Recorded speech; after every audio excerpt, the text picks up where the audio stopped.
Okay, greetings, brothers and sisters. I got some interesting comments, and I'm not going to read them in order because it worked out in a way that I didn't anticipate. I wasn't planning a thing. So, one person asked me, like a person who watches the videos regularly, this isn't a hostile comment, and the person said, I've heard Paul say a few times, I'm going to make this bigger. This is something, the video's something backfire. I didn't copy the whole. I don't have a good picture. Trump hints at hacking. Something backfired. Let me go look up the real video title here. Um, something. What if the terrorists backfire? Trump hints at Trump hints at hacking. Lemons versus Kanye. And so let me find that comment here again. And so the person says, I heard Paul say a few times words don't matter. Is this based on the meditation or an opinion? Can you please possibly do a video relating to this? It would be interesting and helpful. I've had some weird interactions over my life, and I met someone who who told someone to kill themselves, and the person did it. And for some reason, I remembered that conversation for a few years, like it was important or something. And 5 years later, the same thing happened again. Someone said to a person who kept talking about suicide, "Why don't you make the decision already?" And the person did make the choice and went and killed himself. So this is why I'm torn between words matter and um, I had to do this in a two-part. Um,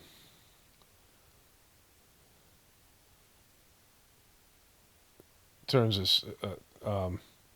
so I'm torn between the words matter and not mattering in terms of the system and meditation.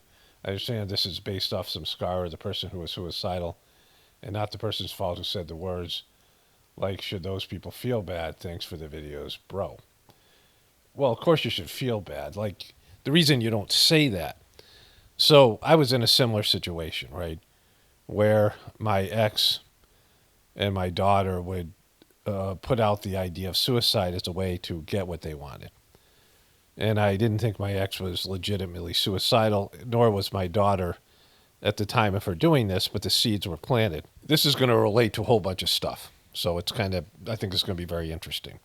And there's a couple of great comments, one about my daughter that I'm going to include here. So it's all kind of working out. The one about my daughter came before. It was kind of a really effed up comment. And then I was going to talk about that. Maybe I didn't know whether it was or not. But then I got another comment, and I'll read that second. And I'll go to the other comment last. But I'm reading these in the reverse order that I read them. So understand that this thing with words mattering is the theme that these other comments that I had already copied would play into. So it's kind of interesting for me because I didn't plan this way. So my daughter was on LSD and other drugs, hallucinogenics, when she committed suicide, which I didn't understand. She had learned to cut herself because my ex had learned to do that. My ex was self-abusive, and when we used to have arguments, I had to go hide all the nights, right? Like immediately when we'd have an argument, I could see that she was about to lose it. I had to go hide all the knives so she wouldn't. And she didn't really do it. Like she pretended to cut herself. Like she didn't really bleed. My daughter ended up cutting herself with a razor. She had learned this from my ex. So this is a whole thing, right? It's a whole mess. And, some of it might be biological and social training. And then there's just these copycat behaviors, right? Your kids will do what you do. And so I was in a situation where they would threaten self harm or threaten to kill themselves. And at times, I wanted to say, why don't you just go do it? Because I, was calling their bluff, right? Or I would be calling their bluff because I didn't believe they were going to do it. I thought they were just doing it to be manipulative. But you can't say that. Like, at least I don't think you could say that. People do say it, and I'm not one of them. I wouldn't say that because I know if they ended up doing it, I would carry around all the guilt and burden and shame or whatever from it, right? I mean, my ex used to say, you make me feel suicidal. You make me want to kill myself. And that's bad enough, right? Like, dropping that shit on somebody else. I was far from perfect, but, I didn't deserve that because what I was saying, see, what this person says about some scars is true because people have said this to me. People have left comments saying, I want you to kill yourself. I want you to go kill yourself or something like this, right? Number of times. People say it to each other all the time. And sometimes people take them up on that. But the persons that take them up on that are suicidal already. They already are contemplating, or it's a part of their samskaric pattern. It's definitely a part of their samskaric pattern if they do it. So it's not the words that make it do it, but the words don't help, right? And the person who says the words is going to feel like a piece of shit and should, because, you're always going to feel some remorse in things that you say to people. There always should be some regret for the things you say to hurt other people. Over my lifetime, I've said many things that hurt other people. And there's always some sense of regret. And as you get older, you think back on some of the things you said. And, regardless of what the circumstances were, I mean, the other person could be being a complete piece of shit to you. And you could be totally worn out and just beat down and, by a shitty relationship. Or just feeling bad by, your own circumstances in your life, and you lash out at somebody else because you get angry, and there always should be some remorse. It's not the words, though, it's the energy behind the words. Like, there's some words that carry a zinger with them, and so the words themselves don't mean anything, right? People say I love you all the time. There's people say they love me in the comments, and I read the words, but I don't feel the love. The energy of love, you feel the energy of love, the condition of love. And you can feel loved by people. But sometimes you can love a person and they can't feel your love. They're blocked, they can't feel it, whatever it is. You can give somebody a gift or do something nice for somebody and they feel gratitude, happiness, when they say that they love you, but it's predicated on you doing something nice for them, right? You do something bad, 10 minutes later, they say they hate you. So, words are it's only the energy and what the person's feeling behind it, because people are lying all the time, and sometimes they're saying love when they mean something else, right? Some other kind of condition, right? Love is something that you feel it in your heart. I'm sure I felt love for my parents when I was a kid, just naturally, like all kids do. Whatever I felt, my heart for my parents, but there was only 2 times I felt love for them. When I was both times happened when I was 14 years old. The first time, and they were probably within a month or two of each other. It was definitely in a month or two of each other, because I had soccer practice sometime either before school started or the first or second week of school as a freshman in high school. And my mom got up and made me breakfast, and I had an early Saturday practice for the high school team, freshman soccer or whatever it was. And I looked at my mom. She was making breakfast. She was probably like, I don't want to say grumpy, but she wasn't happy. She wasn't exuding love. And I was like, oh my gosh, she does all kinds of things for me. Like, I felt like all the work my mom had put in. And like love beamed up in my heart. I felt love for her. Like, I looked at her and I loved her. I felt love for her. Of course, I didn't say anything because I was just some stupid high school kid, And it would have been weird if I said, hey, Ma, I love you. It was like she would have been like dropped dead or whatever. And so, but I felt it. Like, I felt the love. I felt like, oh, like she's done a lot of things. Love is service, right? They have these different love languages, and there's, love is as gifts or material, whatever it is. Love is quality time. Love as physical touch. I think there's 5 love languages. I don't say that is the model, but there's some merit to it, right? In this case, it was service. And the second time was a couple weeks later, a month later, my mom went to visit my grandmother, who lived to 99. And I had built a zip line with one of my friends, and it was like completely unsafe. Like, we had built this fort. We built this platform out in the woods. There were some woods. This kid's grandfather, owned this land behind our house, and a lot of it had been built at the development we lived in, the suburb, with the cul-de-sac I lived on, and there were some woods behind the house. And we built this. He had all this leftover lumber, and we built this cool platform. And there was a floor that we found, and there was a nice floor. And then we put some boards above the floor, about 5 feet above the floor. We were going to put some kind of roof on it, but we ran out of wood, and it was about 30 feet off the ground. And we stood on these boards, and we hung this wire that we ran the zip line, and the thing sagged because we were too. I weighed like 100 pounds, like I was 5 foot, 100 pounds, like maybe less than that. And the other kid was like a year or two younger than me, so he was, even lighter. So fucking we couldn't get enough torque on the wire to make it straight. So it sagged, and there's this pulley, with two handles on either side. And we were going down this fucking wire, and we both went once, and then I went to go a second time, and I jumped because the first time I landed over a creek. I didn't have enough momentum, and I kind of sprained my ankle. So I wanted to go a little bit farther. I wanted a little bit more, to go farther down the line because the things, whatever. And so I pushed off, and I woke up in the hospital. My dad was there, and he couldn't exhibit any real emotion or feeling or, whatever, like in terms of anything. But my mom was gone, and he was alone. He had to deal with it. He found me in the woods, or my friend went and got him. And he, rode with me to the hospital or whatever. I don't know. I was out for like 12 hours, so. And I could feel like he loved me. I'm like, my guy who's freaked out. Like, we reached a level of depth in his emotional, feeling type of situation. He thought I was going to die, and he freaked out. Like he, exhibited some care for me, right? It was a momentary thing, like you see at a funeral or a wedding, and you lose somebody, and all of a sudden, all the superficial bullshit fades. And it was one of those moments, right? To give you an example, years later, my mom sent me some information that my dad had taken out some life insurance. And, my family and I was struggling financially, and I thought, she made it sound like there might have been some money involved, right? And so, I don't know anything about that kind of stuff. I'm not good at it, and I'm not good at figuring it out. And I eventually called, she sent me the policy. I was trying to understand what it was. And my dad had taken out a life insurance policy on me for 10 grand. And it was a short-term life policy. And I think he must have been thinking that I was doing drugs and I was going to die. So he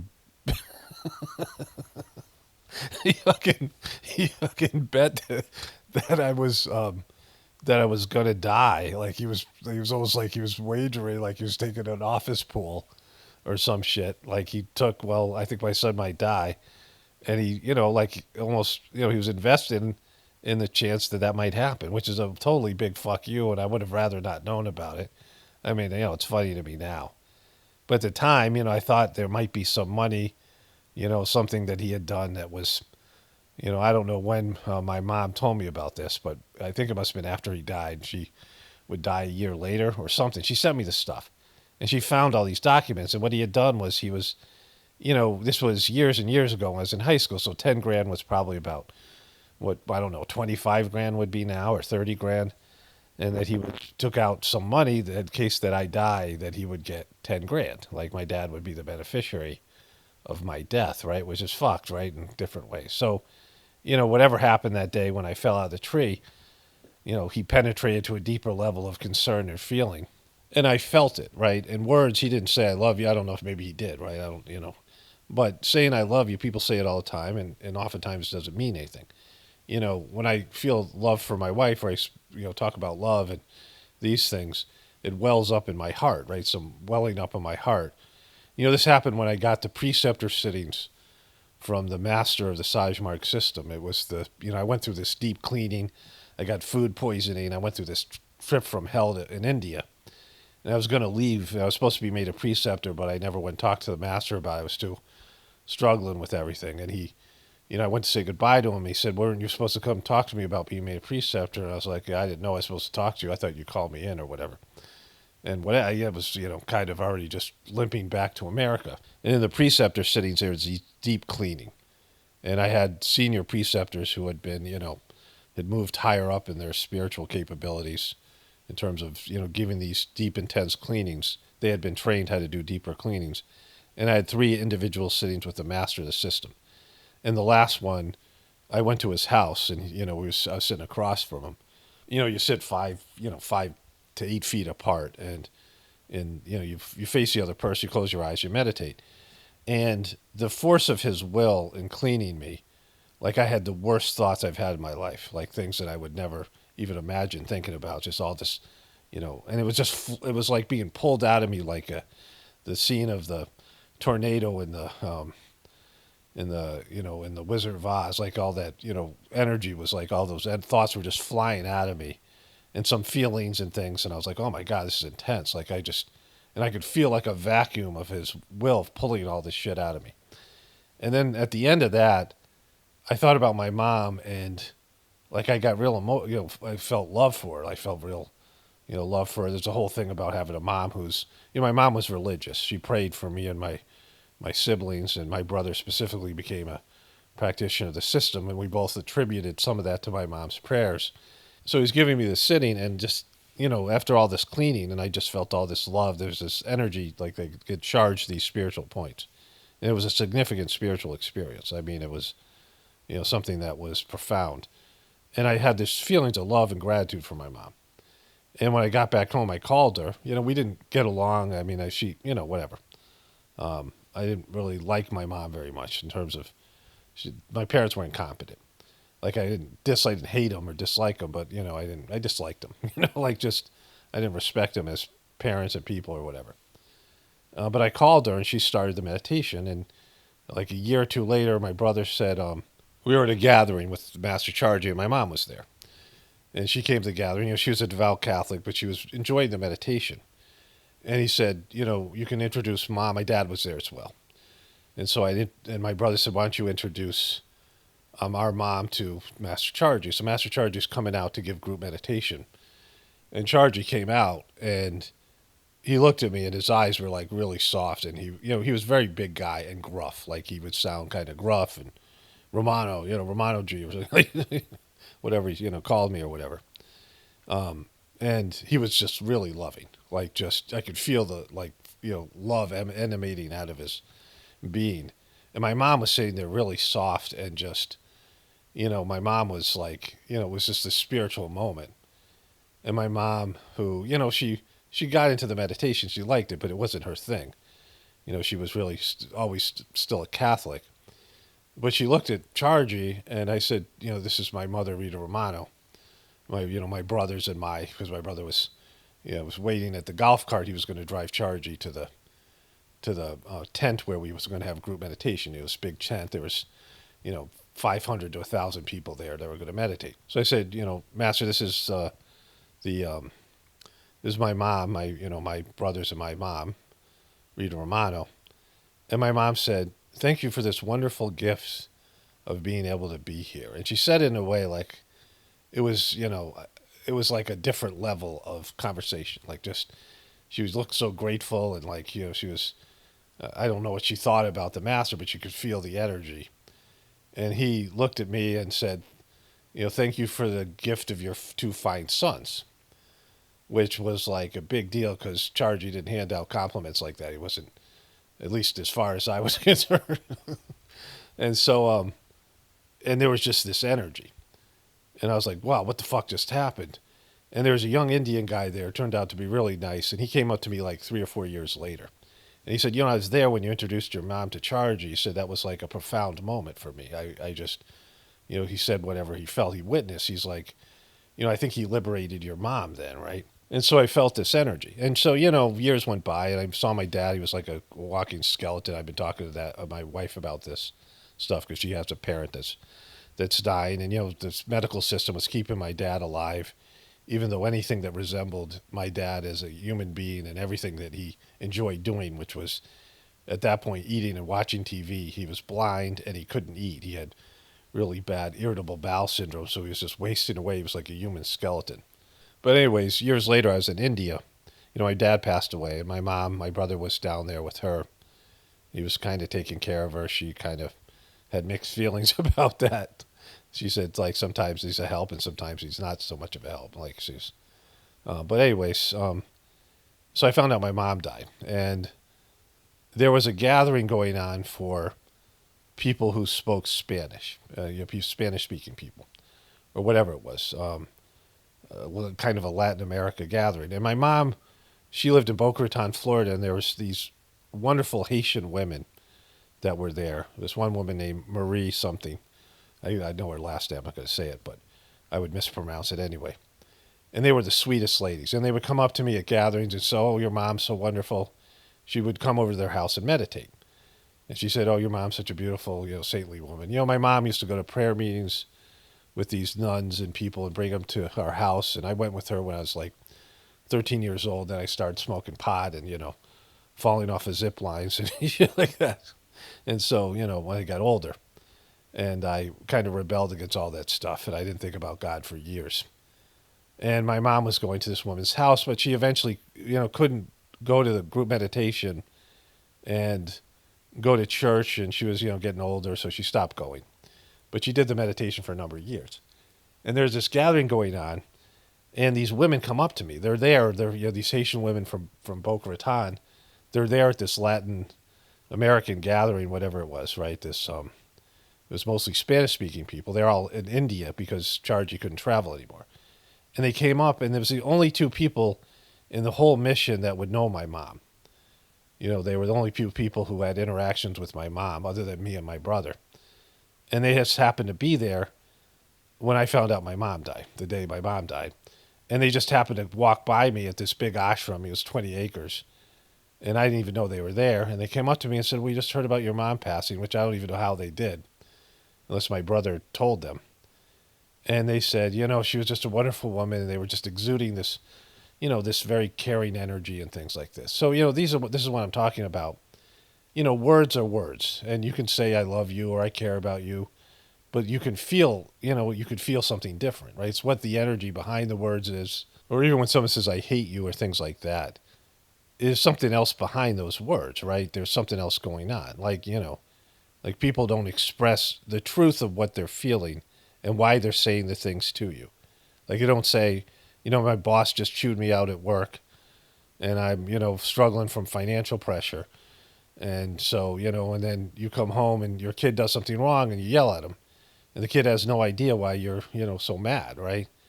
Because you haven't expressed these things and you're not even, aware of them. You're carrying around these things. People poison each other. They give each other these, these energetic whammies where they say hostile things and hateful things, and you don't know what's going on with them or why they're saying it. That's why I say words don't matter. It's the feeling and energy behind the words, with the words. It's also what's going on with the person receiving the words, right? Why they're receiving the words and what's going on with them in terms of their samskaras and all these things. There's a complex workings. When people say words matter, that became some kind of liberal rallying call. And I would say, there's so much bullshit and people talking so much shit on the internet. There's too many words. And most of them don't mean shit because most people are lying or don't even know they're lying about what they really feel or think about something. So their words are worthless. Their words are meaningless. They speak too many just stupid words that aren't the truth of what they're feeling and why they're feeling it and why they're saying the things they're saying. There's no honesty behind them. There's no feeling. There's no energy. People saying they love you, people saying "I love you" to people and never ever really feeling love, right? It's just, it's something that it becomes hollow if there's no feeling behind it.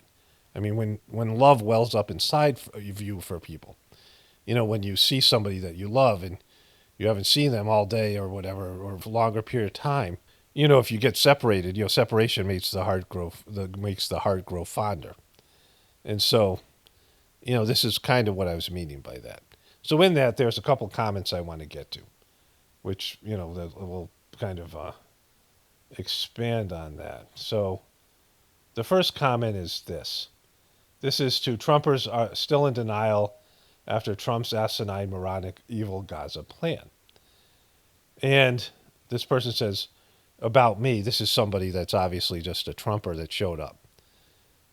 Wonder what this guy has hidden in his closet.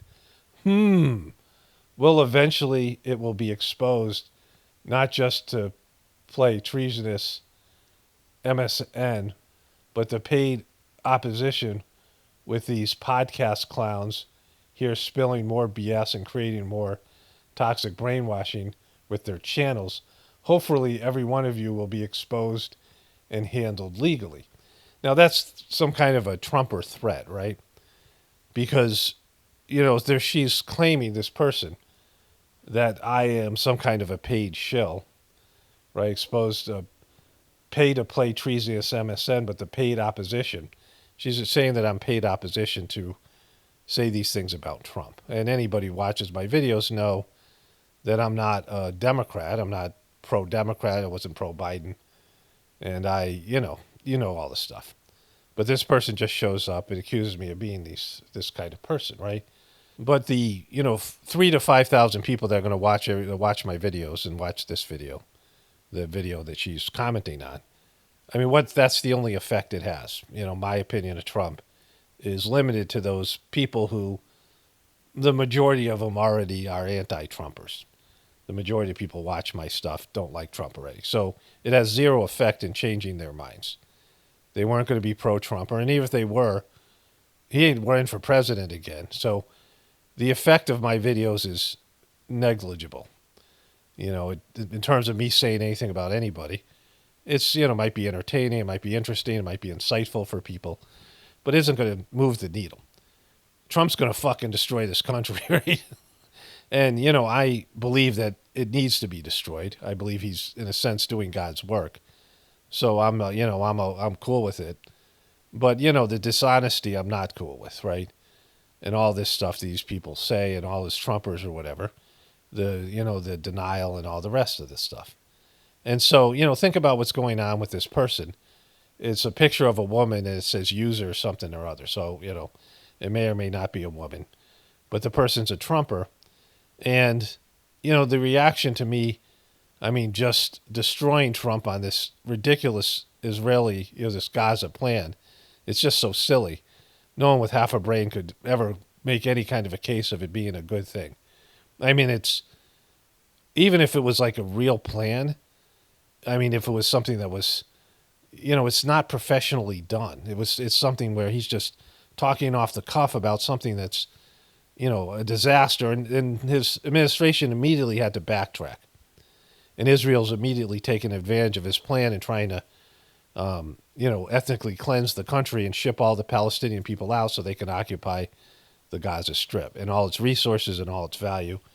And that's been the goal all along. That's the whole thing behind all of these things, right? And so for this person to make it about me, right?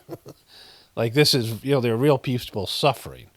And so, these words are ridiculous. This person has no credibility as a human being because they've bought into the Trumper bullshit and they're trying to, dismiss anybody who says anything against him, right?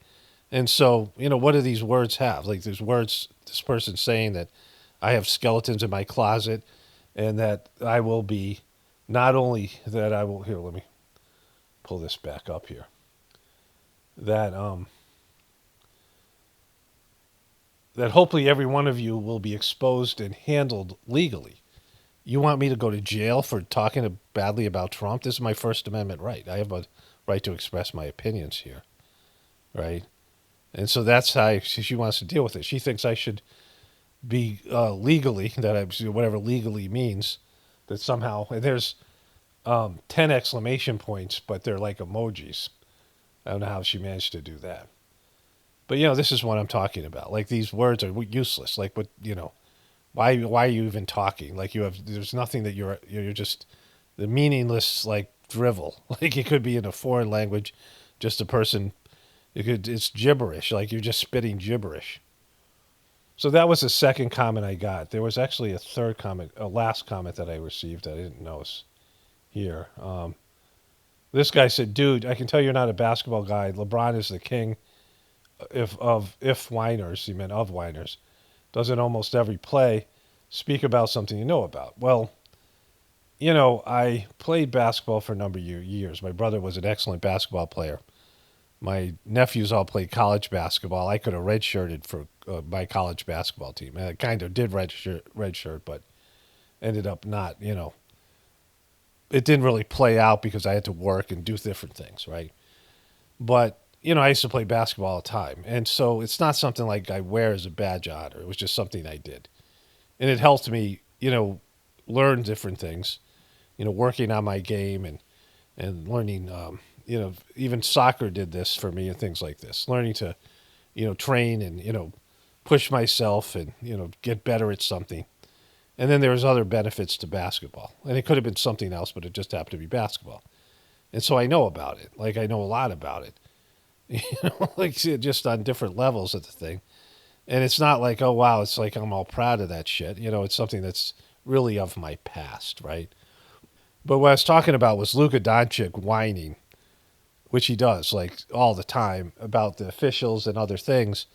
And I also had said LeBron does the same thing in a previous video, but that's not what I was talking about because I was talking about why the Mavericks were upset with him. Because he had a couple of meltdowns. And I've talked about these various players who have meltdowns. And, I understand it too because when you're playing a game and it's very competitive and you get dehydrated and you're tired, you sometimes lose it. You start yelling and you swear and you pick fights. And I mean, this is stuff that we all experienced in sports. But Luka Doncic is doing it to such an extent that it's a problem. Like Draymond Green does it and LeBron does it. But again, these are meaningless words because this guy is accusing me of knowing nothing about basketball, and I'm not a basketball guy.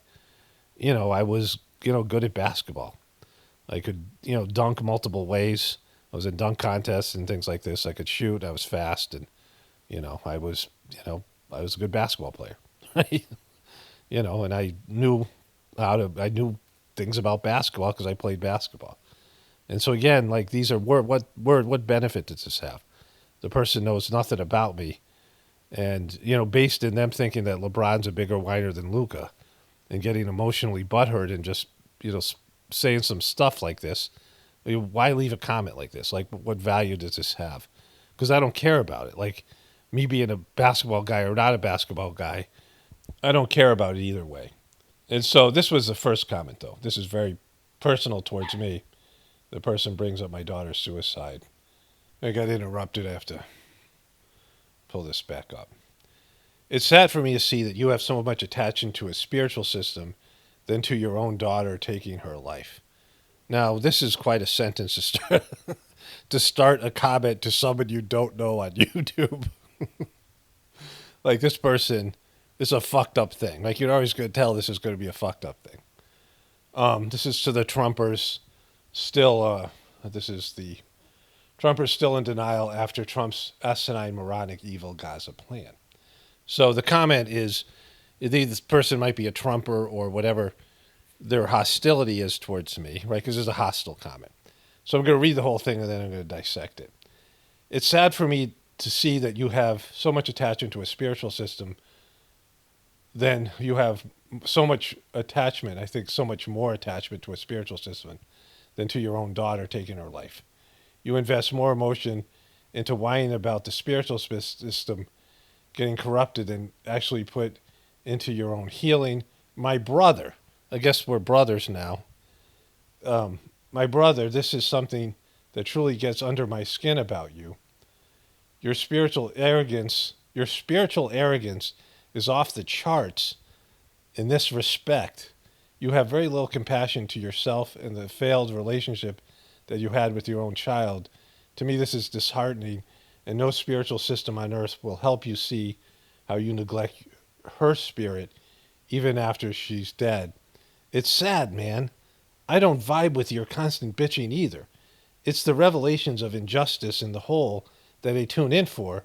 Your personal opinions and how you throw everyone under the bus is not heartful or compassionate. You fail to live what you claim to preach.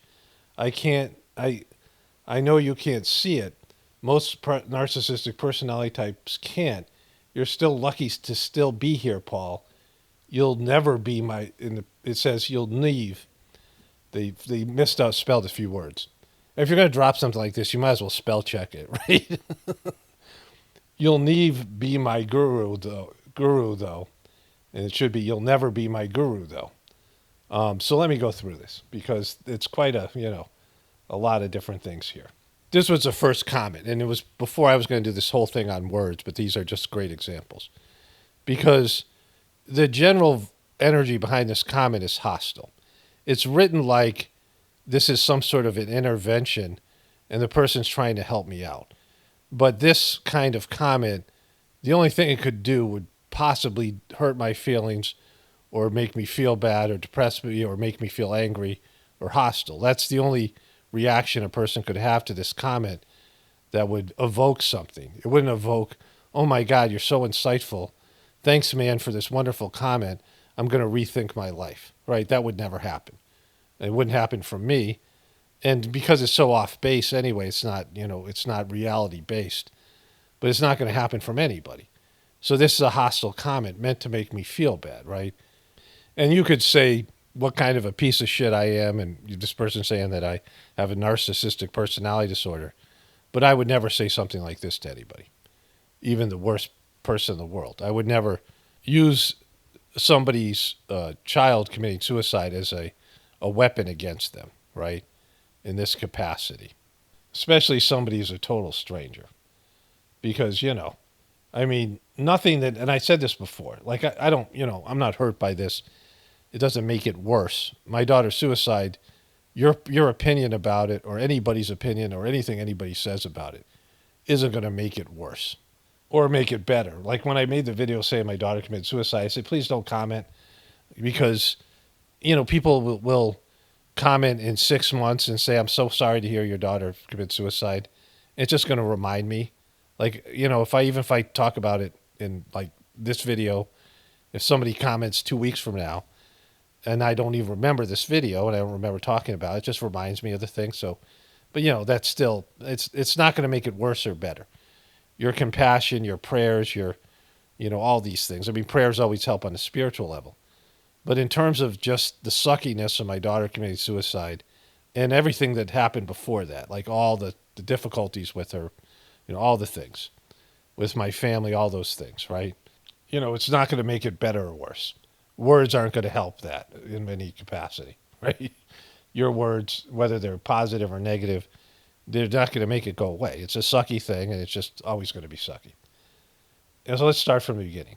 It's sad for me to see you have so much, it should say more, attachment to a spiritual system than you do to your own daughter taking her life. And I think this person is saying that because I talk about the spiritual system a lot, and I don't talk about my daughter's suicide at all. And so, I mean, I would say that, and I don't know, how, reality based this is on this person. I mean, they're not being honest. See, if this person was going to be honest, they would say why they're upset with me, right? Why they are mad at me, not because of things I said or things that irritate them. Because when you drop something like this, it comes from a deep hostile place where you're, taking something that is hurtful to me, my daughter's suicide, my daughter's, the whole failure there, all of it, and to, blame me to whatever extent and bring up the failed relationship and these things. This is something to really inflict pain, right? And so what's going on with this person? Did I say something that they are Trumper? Did I say something that they took personally? I insulted them without it being a personal insult because they identify with the person I was making fun of or mocking, the person that worships Trump or some other thing. If they left a comment sometime, and it was a hostile comment, I came back at them. And even though they're all I know is their comment, I mean, it could be a bot-generated comment for all I know. They're butthurt about it, and they want to inflict pain on me. This is, this goes on all over the internet. But if the person was going to be honest, they'd say why this bothers them. Like, why would you leave such a piece of shit comment? You could just turn off my videos, right? You make it very clear I don't want this. This is pushing past a boundary where I'm saying I don't have a complaint department here. If you have complaints, just stop watching. Like, I'm not here for your critique or your criticism because, I've explained this over and over again. And it's a healthy boundary. It's a boundary that I should have because I'm not a garbage can for you to dump your psychological and emotional hurt and pain and, hatred and whatever it is, right? Any of these negative things, right? You can, dump it somewhere else. I'm not here to be your whipping boy or whatever. And people think that they can just drop this stuff anonymously on people, cowardly people who drop this stuff anonymously on people on the internet, drop their filth and their anger and their hatred and their whatever it is on other people. And so, I mean, it's hard to understand where this is coming from in terms of the person's reaction, but really how they made this conclusion. It's sad for me to see that you have so much more attachment to your spiritual system than to your own daughter taking her life. Well, they're completely different things, right? And so you deal with something like this. And I want to get into my whole family thing, but you deal with disappointment, and the pain is far beyond my daughter's suicide, which I'll get into in a moment, right? But the one thing that this person can't feel or understand is the quality of my heart, right? The quality of my heart's ability to feel pain. So a person that hates me a lot worse than this person would be my ex-wife. I think my ex-wife probably hates me more than anybody else, or demonizes me, or does whatever, uses me as some, has created a fictional version of me that, whatever, some villainous version. And even my ex-wife used to say, I mean, to my kids and other people, that I had a difficult personality, but you would not find anybody with a softer heart than mine. And she was a preceptor and a meditator, and we can feel the condition of other people's hearts. And so that was a legitimate statement on her part, that I have a soft heart, which I do. And I feel other people's pain. And I've said, I'm an empath that doesn't care about other people, on an egotistical level and a conscious level, but I feel other people's pain. And I can feel all these things, even the things that I'm covering, and I've learned to live with it. Like I'm able to feel all these different aspects of this pain. And so the pain that I feel for my daughter Anna's, not only her suicide, but her complete failure as a person, and all the things that my family had to do with that, and all of the rest of it, and that my soul, this was to me part of a plan.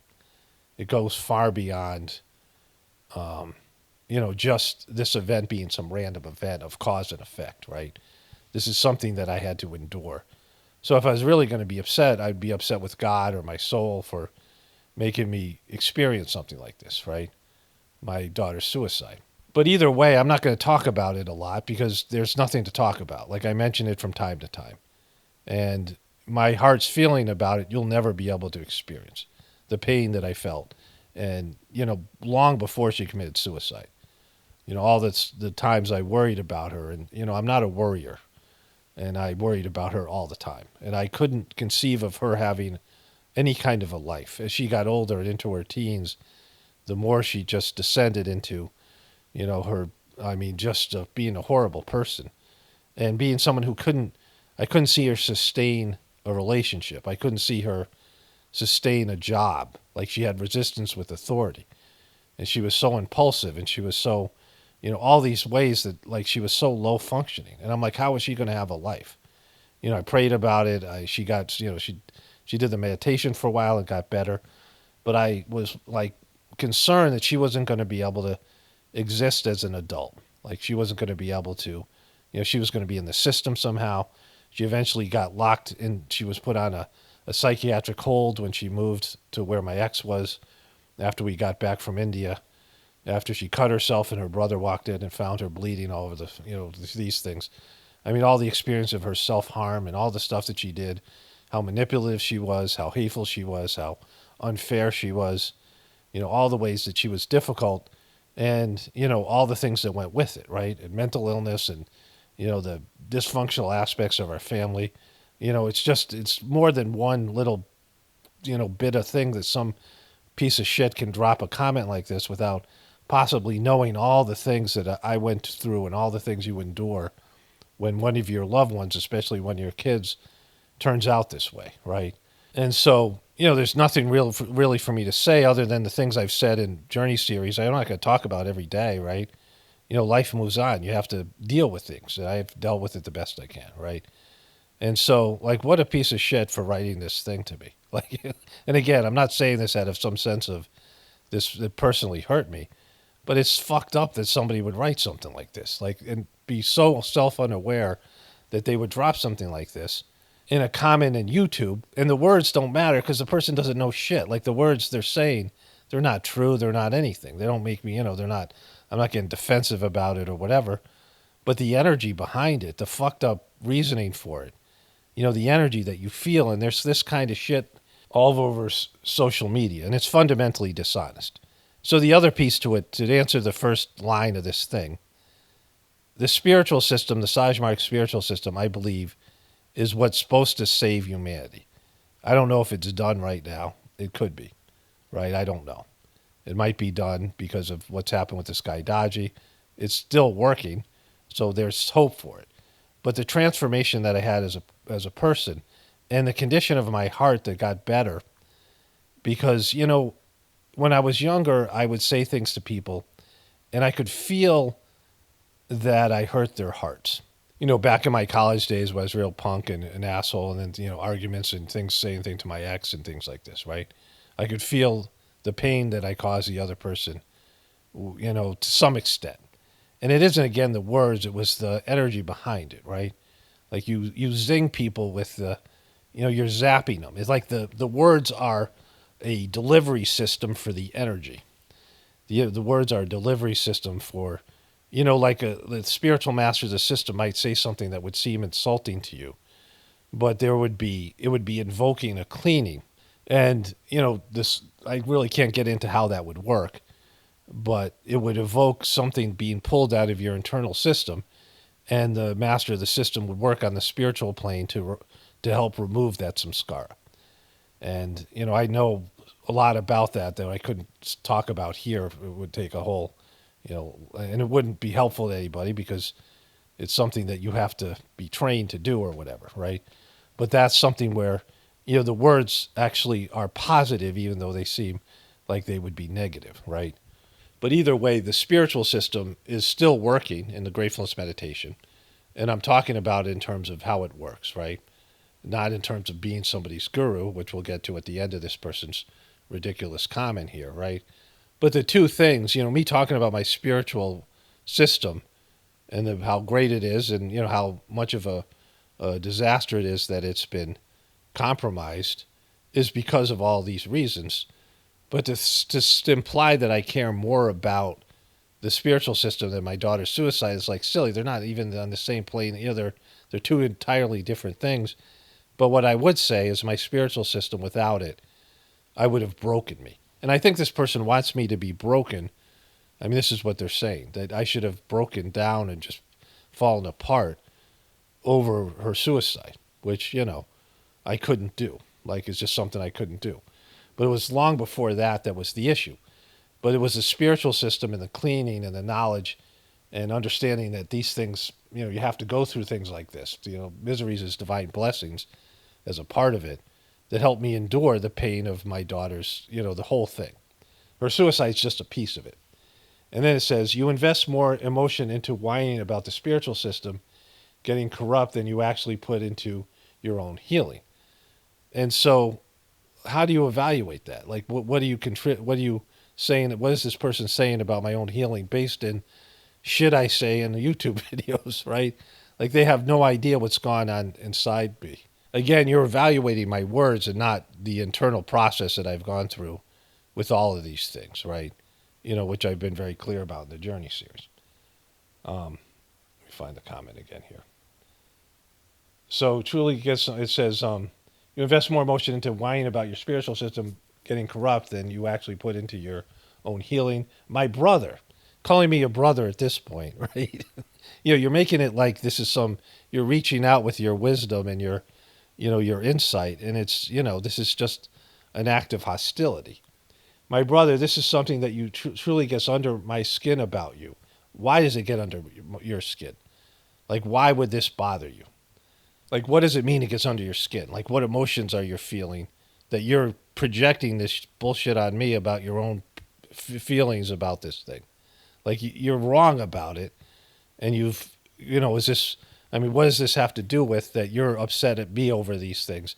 And you want to drop some kind of emotionally loaded bomb using my daughter's suicide as a weapon to somehow hurt my feelings and make me feel bad about myself. Like, this is, you being an absolute dishonest piece of shit, right? You can watch characters on TV and get upset at them, angry at them, right? Whatever they're being. And what is it, why is that? Why am I angry? Like, this is what I would ask. Why do I feel angry about something like this? If I felt anger towards Trump, where's the anger coming from? What's the anger on my part? What's the emotional reaction? Why am I having this emotional reaction towards something going on outside of me that has zero to do with me, right?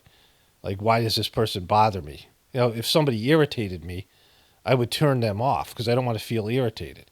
But the irritation inside me is my irritation. If I felt hatred, which I don't feel anymore, but I used to, it's been cleaned out by this wonderful system, the Sajmark meditation system that cleans such things out.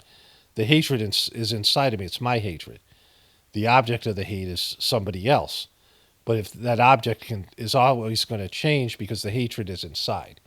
There'll always be somebody that you'll hate, some group of people or something, because your hatred needs an object for its hatred. So you have to go in and find out what's going on inside of you. If the person listened to me, they would, in terms of these things, they would think about it that way.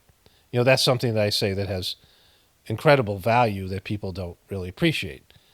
Find where this thing's coming from in yourself and remove it. That's the Sajmark system. It says, my brother, this is something that truly gets under my skin about you. Your spiritual arrogance is off the charts. What does that even mean, spiritual arrogance? Like, spirituality is your inner connection to God. There's no arrogance. In fact, it's something that's humility. You're saying that, like, some kind of me being a poser, and then that's not spiritual ignorance. That's being a poser. My brother, this is something that truly gets under my skin about you. Your spiritual arrogance is off the charts in this respect. You give very little compassion to yourself and the failed relationship that you had with your own child. So I've said this before. I don't believe in self-love and self-compassion. I believe in redemption when you make mistakes, but the mistakes that you made is when you go off your spiritual path, when you deviate from your soul's path. And that's, that is whatever it is, right? But I don't believe in love and compassion for yourself because those don't exist. Love is something you give to other people. Compassion is something you have for other people, right? This person's trying to make this like they're delivering some hired message and they can see through me and my bullshit, right? So, that's where the problem is. But the more important part of that sentence is you give very little compassion to yourself and the failed relationship you had with your own child. So I've had failed relationships with all my children. And, some of it could be attributed to my inabilities, right? Some of it is, my lack of social skills. Some of it is just the circumstances. But it's very painful. And I've just gotten some news that's even, that's all about these things. And this person might be responding to all that, right? And so if the person listens to my Journey series and I've told this story, there's nothing more that I can do than tell the story and, talk about whatever, the circumstances that were involved in this. But years ago, I worked in a treatment center, and there was this kid, and he was, really messed up. And I don't want to go through the whole story because I've told it a bunch of times, and I've already an hour into this thing. And the kid's mom sexually abused him. He was completely fucked. He was always going to be in an institution. And, I used to do the 9 p.m. prayer. I'd be in a timeout room. The kid would be acting up, and this kid was punching the wall and, very angry. He was angry all the time. He was just, his biggest emotion was anger. And I just sat there and I was doing the prayer. My eyes were open, but I'm doing it, praying that all my brothers and sisters of the world come to spirituality. The prayer is that all my brothers and sisters, all the people in the world are being filled with love and devotion, and real faith is growing stronger in them. It's a simple prayer, but the energy behind the prayer, again, the words are there, but it becomes energetic at some point. And it's a prayer that all people find the divinity within them. And the kids would settle. It was like this amazing thing would happen. And I'd see their auras. It was a carpeted room, a room that was, the kids would go a timeout room.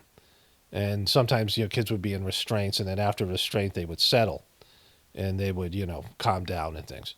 But this kid didn't need to be restrained because he wasn't physical. He wasn't physically threatening, but he was really angry. And I started doing the prayer, and he settled down. And he started to cry, and I'd never seen this kid exhibit any of this kind of emotion. And I said to him, what do you want? Like, what do you want out of life? And he said, I just want a family that loves me.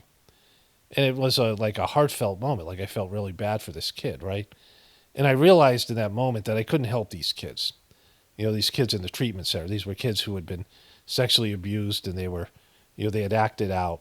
And I would later on get my master's in counseling, and I'd have kids who are, teenage sex offenders. Many of those kids were They had parole officers and things like this, right? But in that moment, I realized I couldn't help these kids. Like what they needed was a family that loved them, because that was so important to the development of a healthy person. In that moment, I said, what I need to do if I wanted to make the world a better place was to have a spiritual marriage, marriage with this Sajmark system, and have these souls that were chosen to be in my family, because I had read this stuff in the teachings of the system, and that these kids could be raised in an environment that would make them better than me. Like they would have an advantage over what I had as parents, and they would grow up in this system, and they would be around this wonderful energy and these teachings, and I could be a better parent, and through that my kids would make the world a better place because they were better than me, right? What we have now is de-evolution. Like each generation is worse than the previous generation. And my ex had been an abuse survivor. Her dad had sexually abused her. She was tried to commit suicide. This is her story. She had tried to commit suicide in college. She was hospitalized, and I think, a second attempt at suicide when she confronted her parents over her abuse, and then all these other things, right? And she had, messed up psychology, but she was somebody who was really, smart, top student in her class, went to an Ivy League school, and was, well versed in the Sajmark system. And I thought that part of her would win over the abuse stuff, but it didn't. And our family was, we lived on a farm, and my kids grew up on a farm. They grew up with spiritual teachings, but they grew up with a mom who would have these psychological breakdowns. And, I had very many limitations personally. I had my own dysfunction from my family. And so, it worked out the opposite way. And my kids they all seem to be worse than me. They're all young. Maybe they're not going to be, as far as I know, have a spiritual life. And there are things that it's a disappointment. And I thought we would have this intergenerational family farm where they would support each other, and they would, help each other when they had kids, and they would go out in the world, and they would be better. That they would be better if they had a better childhood, better family, and a better upbringing than I had. And they would, it would be a way that we would move evolution forward, right? Where they would be better than their parents. Like if each group of people were better than their parents, more spiritual, more saintly, just higher functioning, then humanity would get better. But the opposite is happening. And so it was a huge disappointment and a source of pain, and it still is to whatever extent. But I've had to deal with it. It's the way it went. It's what I've have to accept. This is, part of God's plan, and this is the way it went, right? And, there was nothing that I could have done or anybody could have done differently that would have changed this outcome. And I'm not excusing myself or anybody else. It's just this is the way it was going to be.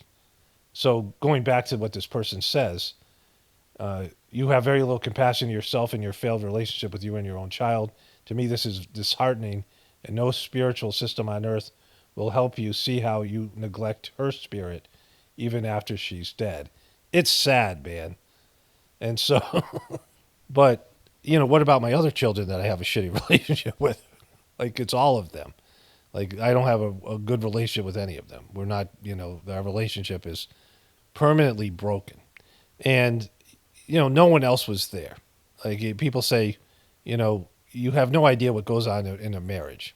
Like, people, I have my side of the story. My ex has her side of the story. The kids all have their stories. Everyone has their complaints. They all have their, blame and all these things, right?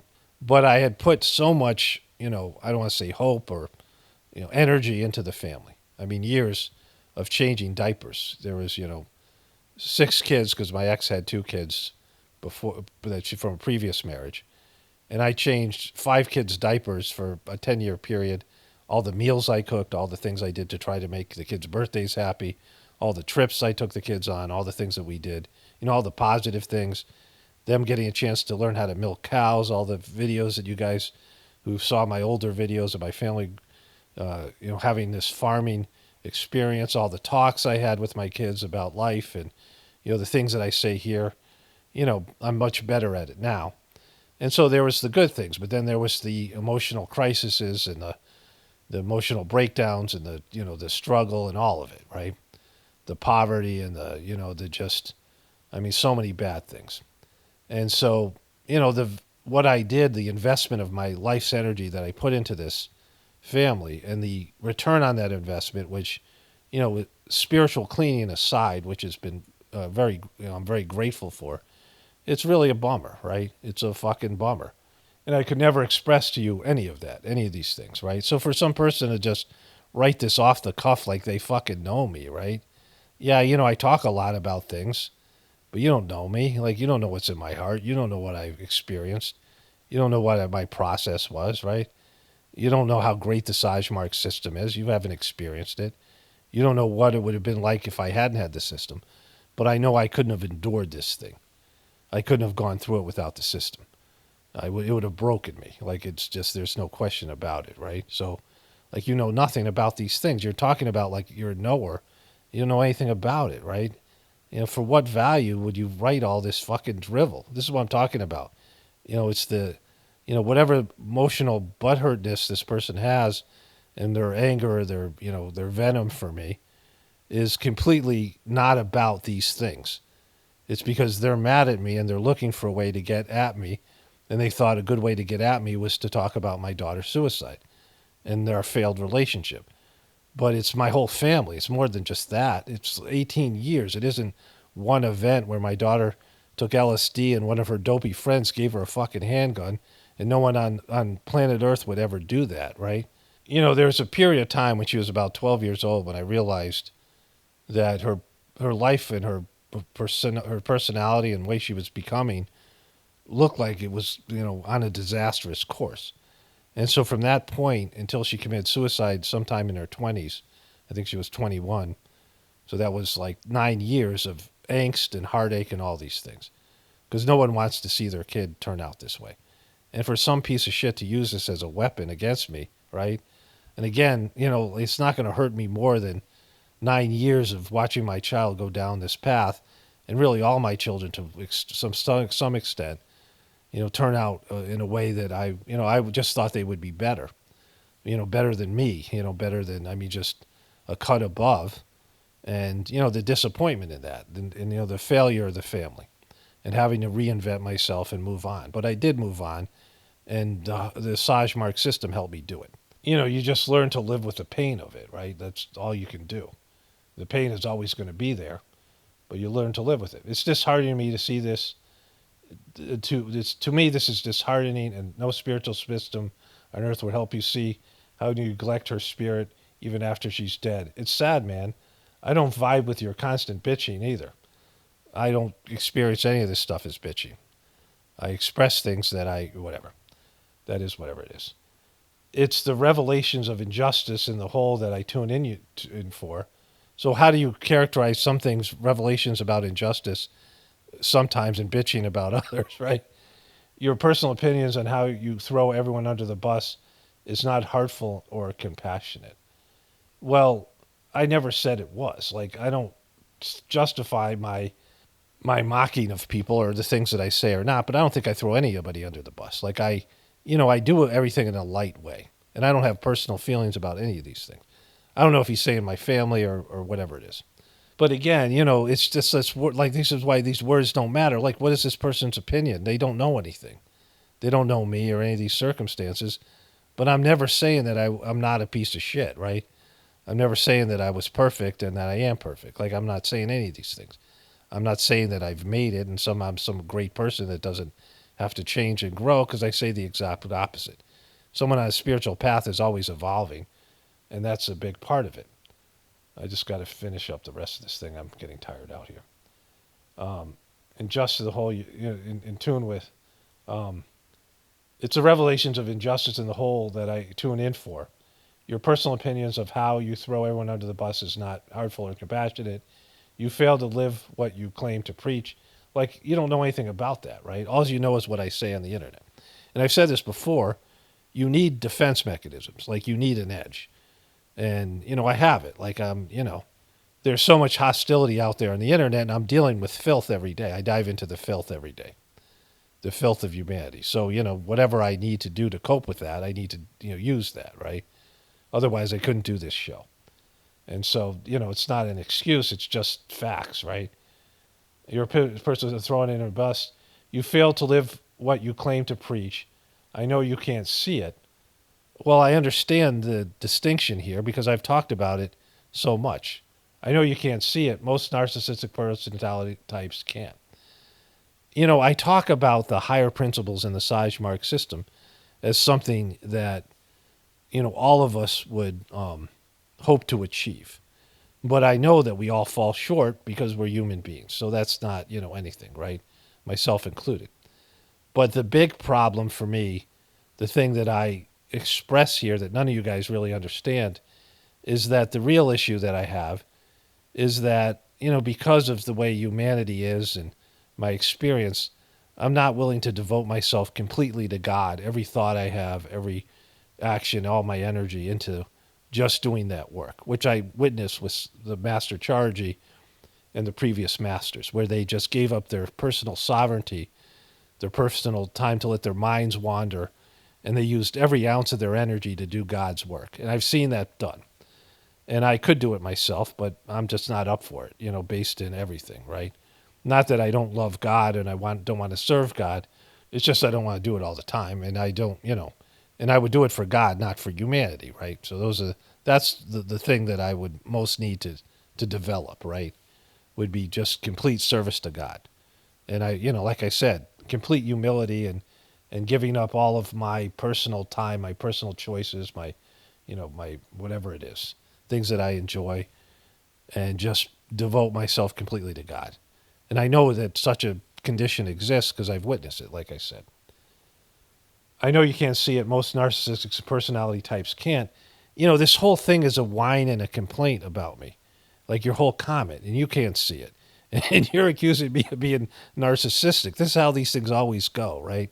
Like this is complete narcissism that you can't see me as a person that, has their own feelings. When you go to talk to somebody, even if you're doing it out of the goodness of your heart, which this person isn't doing, and you have to tell them some tough truths, they don't receive it well. You have to be very delicate. You just don't drop this on a YouTube comment. I mean, if this stuff was true, how devastating it would be for me to read. Like if I was oblivious to all these things this guy says, like I couldn't see any of these things, and I'm reading it in a comment, and I'm hearing this truth about myself that I can't deal with and I'm not able to see, the reaction to it would not be a positive one. You can't just drop something on somebody like this. I mean, thank God that this person has no ability to read people, because the level of like hostility and the level of a lack of compassion towards somebody else and a lack of understanding how human beings work, like nobody wants to hear shit like this. And when you tell people stuff they don't want to hear, especially when it's true, I mean, thank God this isn't, because, imagine how I would feel if it was, right? Like, what an asshole. Like you just can't do shit like this. It's the complete immaturity and it's complete narcissism to think that people could receive your brilliance like this and they would just get it and hear it and change themselves. They would have to be a far superior person for you to do it.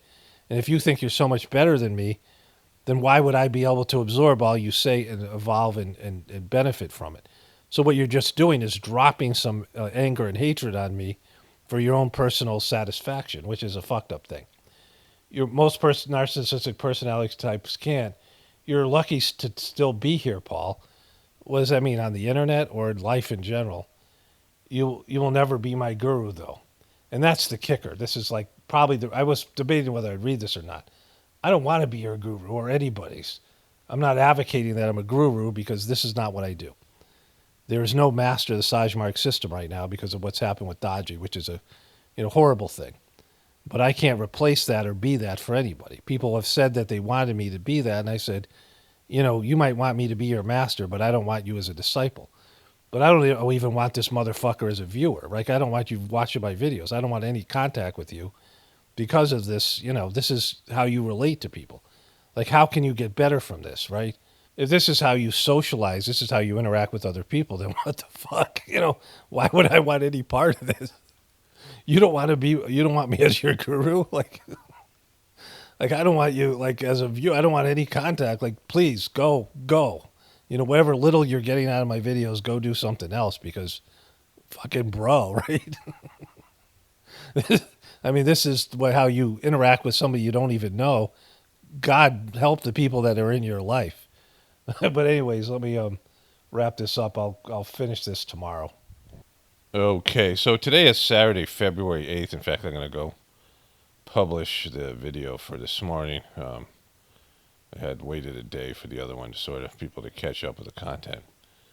Um, I want to continue on with what I was talking about last night.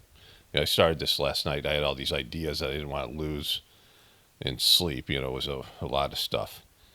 And I want to reread that comment because it's important to all of these things. But going back to this idea of words mattering or not. Part of why I said this, a big part of it was the stuff that happened with Alex Jones. Alex Jones to me is a shill, and he's a performance artist, kind of. Not a real truth or whatever. But the lawsuit against him, and then the lawsuit against Trump. Alex Jones lost what was $1 billion lawsuit, 1.5 billion or something, and then Trump lost a lawsuit to that woman, and that was something like, I don't know, hundreds of millions of dollars. And then Rudy Giuliani's lost his lawsuit. It was $100 million. And it was for all things they said. Alex Jones criticized these people, these families. That was he said things, and then because he said things, it was interpreted that people went and harassed these people. So it was words they used. But these people, the whole official story was their kids were killed, and they were traumatized by that. But that wasn't, a wrongful death suit is usually around $1 million. Like a person's life is valued at $1 million. But hurt feelings because of words and emotional suffering was $1 billion, right? So the words were worse than the actions. And I was saying that, there's so much lies and so much bullshit that people say, like everything that's on the internet, almost all of it's deceptive in one way or another. People can't speak the truth if they don't know the truth. So you start off with a baseline of all the indoctrination from your religion, all the bullshit your religion taught you, to all the bullshit you learned in school, and all the bullshit the news media tells you, and all the bullshit your parents tell you because they don't know the truth, and all the advertisement, all the lies that you're told by corporations and things, and all the stuff that you learn to believe and you think is reality is bullshit. And even three-dimensional life is not true. So people are speaking lies, repeating lies that they were indoctrinated with. And then there's the lies that people tell themselves, and then there's the lies that they purposely tell other people. And so how much of the words are actually truth? How much of the words actually have some value? And that's what I was saying, words don't matter. Certainly in terms of these ridiculous lawsuits, that somehow words are worse than actions, that's part of it. But then all the deception, like people don't even know when they're telling the truth. How many things that people say are just worthless things that have no value? And now with the internet, with the social media and people's ability to express themselves, we're saturated with just useless things that are said, and useless things that are said to you by other people trying to hurt your feelings and things like that. And that's some of what I'm talking about here, right? And even when you speak truth, people don't have the ability to hear it, and they make up their own bullshit, right? And this is the case with this comment. So I'm going to read the comment again. And the person who's writing the comment, it could be just lies and whatever, just things that are said to hurt me, like trying to make up things about me that are not true. But let's take that the commenter is sincere, that this is what the commenter sincerely believes. We have no idea. Probably isn't the case. But let me read it again. And there's two huge assumptions here that the commenter makes. And I was thinking about this last night, and it was just, I'm eager to do this because it's kind of great. And so it says, it's sad for me to see you have so much attachment to a spiritual system than to your own daughter taking her life. There's an assumption there. That's not true. You invest more emotion into whining about spiritual system getting corrupt actually than you actually put into your healing, which the person has no idea what I've done in terms of healing or not, right? My brother, this is something that truly gets under my skin about you. Your spiritual arrogance is off the charts in this respect. Again, just a made up term, spiritual arrogance. Have you ever heard that before? Right? You get very little compassion to yourself in the failed relationships with your own children. Again, there's no way this person would know what I've done, right? Or not in this area. And I wouldn't frame it like any of these things. Like this is this person's worldview of what's healthy and not, and it's not my worldview. The things that I don't know, the person would think about, you would do to have a healthy, dealing with loss of a child. To me, this is disheartening, and no spiritual system on earth will help you see how you neglect her spirit even after she's dead. It's sad, man. I don't vibe with your constant bitching either. It's the revelations of injustice in the whole that I tune in for. Your personal opinions and how you throw everyone under the bus is not heartfelt or compassionate. Is not heartfelt or compassionate. You fail to live what you claim to preach. Now, these are the two assumptions. This part right here, you throw everyone under the bus, is not heartfelt or compassionate. You fail to live with what you claim to preach, and I can't see it either. So the first part, and I know you can't see it. Most narcissistic personality types can't. So that's the first assumption, that I am a finished product, that I am claiming to be a finished product of the Sagemark system, right? That I am somehow done and I'm not working on myself and I don't have things to change, which by anybody observing what I'm saying here, anybody listening to what I'm saying would never make that assumption. I've never said I was a finished product. But here's the other assumption. You're lucky to still be here, Paul, which is a fucked up thing to say. What do you mean? I should have been killed already or dead or whatever from all the things that you're saying? Like I don't even understand that as a statement. On YouTube or whatever. You will never be my guru, though. So this is the bigger assumption. And it goes with this first assumption that I just told you. This thing that was said, it's like I'm offering something here. Like the person saying, you will never be my guru, though. Like I said, hey, I want to be your guru. Like, I'm asking you if you want me to be your guru.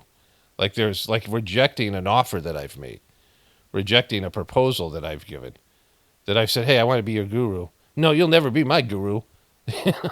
You understand? Like I haven't said I want you to be my disciple. Instead, I have said the exact opposite. I don't want disciples. I don't want followers. I don't want any of that shit. I've made it clear to everybody in no uncertain terms. There's no way to read into that I want that. Based on all that I am offering to people, which is the same thing I got in terms of the, Gratefulness meditation channel that I've made to offer the services of the Sagemark system, the sittings. And that's all. And it's only because of my debt to my spiritual masters, right? Which, the masters of the Sagemark system and really Master Chargy, who was alive when I started the system. He was the master of the system. I clearly have a debt to him. And you guys all benefit from that debt. All the people who do the Sagemark system or do Gratefulness meditation and have heard it from me. And those people who benefit from that and benefit from the teachings, even if you don't do the meditation, but you benefit from what I say here, from the energy, from the, you use the videos to relax and go to sleep, the energy that comes through me, that I'm a conduit for, and the teachings that I've gotten from them and through my spiritual practice. All of you guys who benefit from these things or insights who enjoy these videos, that you're benefiting from my debt to them, which I have a clear debt, which I am, there's clear gratitude for all that they did for me. And so I am paying it forward. I can't provide it for them. They've already achieved something, right? So they don't need what I have to offer here. But anybody who has assumed that I am saying that I am a finished product of the Sagemark system, that I have mastered myself, that I am a master, and that I want you guys as my disciples, there's no offer there. That's not on the table. That's not something that I'm willing to do. Like if you don't understand that, I don't. No matter how many different ways I say it, people still think that I'm offering that. I don't want people as my disciples, right? and I'm not a finished product of the system.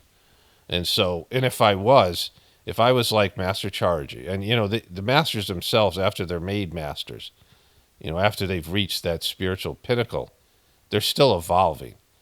And by the time they died, nobody understands them because they've reached levels where they have to come down to your level so that you can understand anything. So, like all of you who have benefited from what I do here, it's because I am willing to go down in the filth and the dirt and the low level stuff and cover Hollywood and cover politics and things that I used to feel are beneath me. I don't know what I feel now. Like I thought they were, I had to, when I first realized I had to do this, that I had to dive into Hollywood. That was the big one because I had to go into Hollywood in the beginning a lot.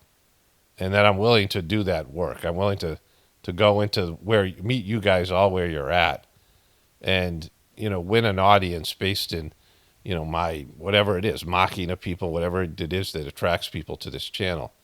And through that, impart to people spiritual wisdom is only because I'm not a finished product, right? If I was a master of the system, I just couldn't do that. Like I just couldn't go back into I couldn't do it. Like I wouldn't be able to, if I was the end product of the system. And you can see that as I have evolved as a creator here and as a spiritual person, it's harder and harder for me to dive into the abyss and produce content about it, right? The mocking comes, I can make jokes. Like I'll always be able to do that. But I, have so little interest in it. I had more interest in the beginning and now, this was back in 2016, 15. I realized that I had to make celebrity videos. I was in Sri Lanka, my family's falling apart, and I knew to make this channel financially viable and to connect with a bigger audience, I had to go where people were. And people were in this gossip world of celebrity culture and, blame and anger and, low level consciousness. And I couldn't just impart spiritual wisdom to people.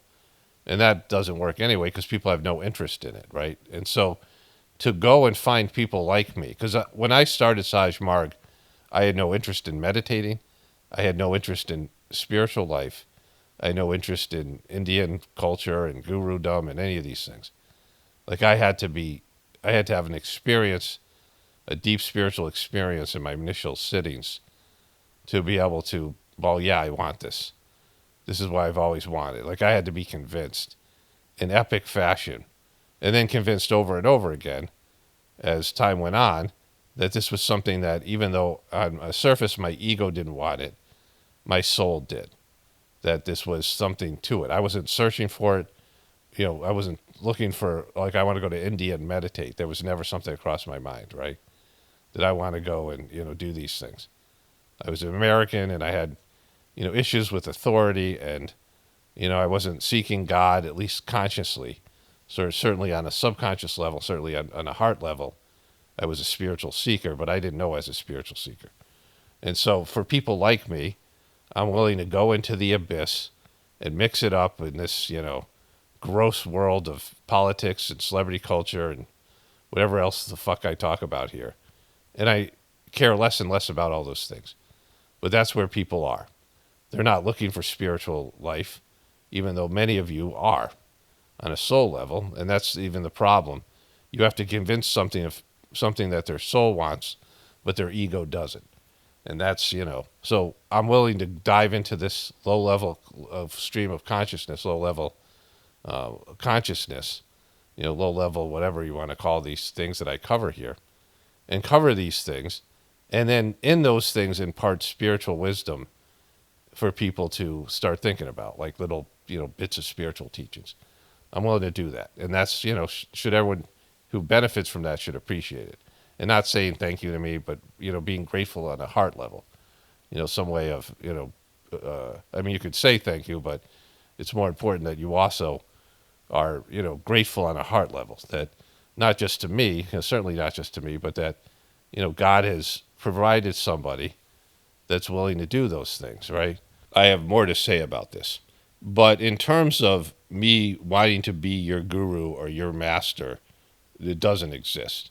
One, I'm not that. So I'm not going to I mean, being working as a person that's a truth teller, right? Doing my best to tell the truth. Again, we all have distorted lenses, and we all have our, things that are preferences. But in all that, I do my best to tell the truth. I'm not purposefully lying to anybody. But in terms of me wanting to be a guru or wanting to be your guru, that doesn't exist. One, I don't care about that. Like, why would I want to be that? Like, I don't have ambition in that area. I don't, you guys are listening to me already. I already have an audience of people listening to me, and that isn't great. Like, that's, I mean, I'm not looking for personal relationships or personal service, or I don't want to be worshipped. I mean, does anybody think I would want to be worshipped? Like, why? Who the fuck would want that? Like, it's a weird thing to want, right? I don't want to be adored by people or praised. I don't want to have a bunch of people like follow me around like fucking puppy dogs. I'm a loner, and I don't need that. I don't need that to bolster my ego or whatever. I just don't need any of those things. But the more important part is, look at what's happened to spiritual people, saints and spiritual masters and gurus, whatever category they're in.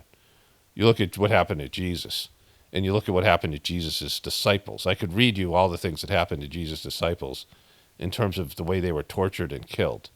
The crucifixion, Jesus got off lucky compared to some of his disciples. So then you look at all the saints that were hung and burned and, were just, killed and or thrown into jail, and all this people who were godly people that the powers decided were a threat, and they hurt those people. So these are all the Christian saints that we know about, right? And so all those people, the people that once loved them and in a sense worshiped them or whatever, followed them, some of them, maybe all of them in some cases, turned on them. You think I would sign up for that shit, right? So this is again why words don't matter, because I've made it clear the kind of person that I am. There's hours and hours of content, and I don't want anything to do with anything that results in a relationship like that, where, I don't want to feel resentful. Well, let's get into the Saj Marg stuff, because I'll come back to this. So here's the three Saj Marg masters. So the first master, Lalaji, he lived into his 50s. He died young and not young in India at that time. His like life expectancy was, into his 50s and 60s, whatever it was, in ancient India. He died he was born in 1873 and he died in 1931, which would make him 58 years old. And in terms of what he did, it was 100% grassroots. He started in part spiritual training to people. He learned some things from some local people. He lived in northern India, right? His name was Ramchandra. And Babaji's name was also Ramchandra. And he worked as a clerk, and he, was educated, was born in a rich family, and a British Raj took everything his family had. His mother died when he was like a younger person, and he was maybe 10 or 11, I'm not sure. And his dad died shortly after losing everything. And he was a young man married, married at a young age, like they married when they were like 14 or something, like that kind of, tribal, whatever it was. And he was out on his own with no money, complete poverty, but he had been educated. He got a job and then worked his way up to having, like a middle-class life in rural India, right? And he had these spiritual abilities that he had there was these people who were called Sufis. They were spiritual element of the Muslim tradition. And there was some, spiritual training he got from these people, these Sufi saints. He was Hindu, so he was, different religion. He grew up as a Hindu, but he transcended his religion like these people did. And then he had these abilities that he just got from his own spiritual practice. And he started to have people over his house, and he would transmit to them and prescribe them various things. So he was a guru of sorts, but no organization. There was no method. There was no cleaning. There's no sittings like we have now in the Saj Marg system, or like we had, what we do now in the Gratefullness meditation. There's no method or system. There's no organization. He took no money, got no donations from anybody. And so there was nothing on the material level, right? There was no, ashram to fight over. There wasn't really any books or things to publish. There was he had all these articles he wrote, very hard, things to read unless you're well versed in yogic philosophy and understanding. And I is one book they published. I could understand about a fourth of it, maybe. I mean, it was hard to, coming from my background and upbringing. Even with my knowledge of Saj Marg, it still was hard to, a lot of words I had to look up, a lot of things I had to, it was not easy reading. So there was nothing on the material level for someone to gain. He died, with like a modest amount of whatever. He left his children a house and, whatever it was. And so for 13 years after that, he intercommuned with this guy, Babaji. Babaji was a little, 5'2", small guy, weighed probably a little over 115 pounds. I mean, very slight build guy who was extraordinarily humble, and nobody noticed him. And he'd gone to Lalaji's house like 8 times. But after Lalaji died, he intercommuned with Babaji and started to impart to him spiritual training. And some people got wind of it, and they tried to, these were higher developed spiritual people, psychic abilities and things. And they tried to will Babaji to death and steal his accomplishments, his spiritual accomplishments. And then 13 years after Lalaji died, somebody announced, Babaji's preceptor announced that he was Lalaji's successor. So Lalaji had about 200 people that came to his house that were, Abhyasis, like disciples or whatever. And 5 of them accepted Babaji after a while. And the other 195 people rejected him, and people tried to kill him. So there's 200 people. There's nothing to fight over. And they tried to steal his energy, his powers, his spiritual accomplishments. They were trying to will him to death, and they were trying to, physically kill him, poison him and shit. Murder him. And there was nothing to steal. There was nothing. There was no anything. There was nothing. Like that's, so already Lalaji had 5 quality disciples. Out of 190, out of 200, he had 5 good people, right? And the rest turned out to be pieces of shit. Some of them, their souls were erased permanently from the fucking universe. Their soul energy was just extinguished. Like there was fucking shit that happened on a spiritual level. This was all spiritual shit. There's no material other than the attempts on Babaji's life. And there was, consequences, like fucking severe consequences for these fucking souls who were imparted spiritual training for free, went over to the guy's house, and he gave them, the abilities and things. They developed into spiritual people. Instead of being grateful for what they got, they tried to kill his successor and take his stuff. And there was nothing. This was poor people living in a poor part of northern India, an abstract village. Babaji lived in the neighboring village of Shahjahanpur. So then Babaji became Lalaji's successor, and Lalaji told him to make there's intercommuning. He's, connecting with him on a spiritual plane of existence. And Babaji started to receive orders from all kinds of different souls and saints, but mostly Lalaji, who, was this one sort of, his person, his master.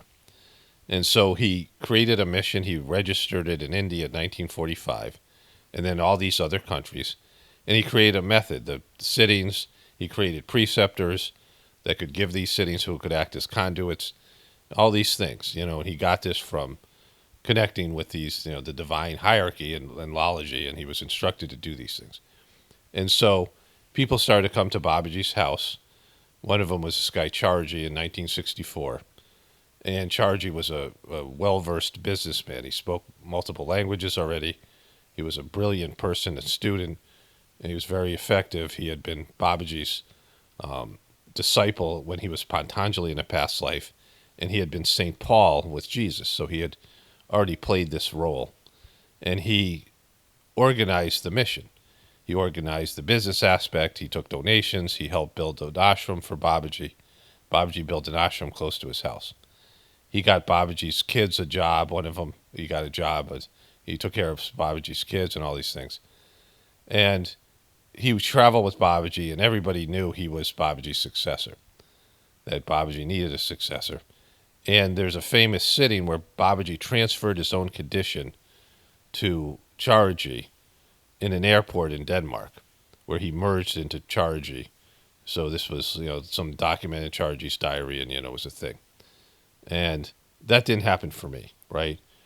So like, I know that didn't happen for me. Like I didn't get some special sitting, and Babaji trained him spiritually and also in teaching and being an example to do the job for years. He from 1964 to 1983, for 20 years, Babaji trained him to be his disciple, his representative, his successor.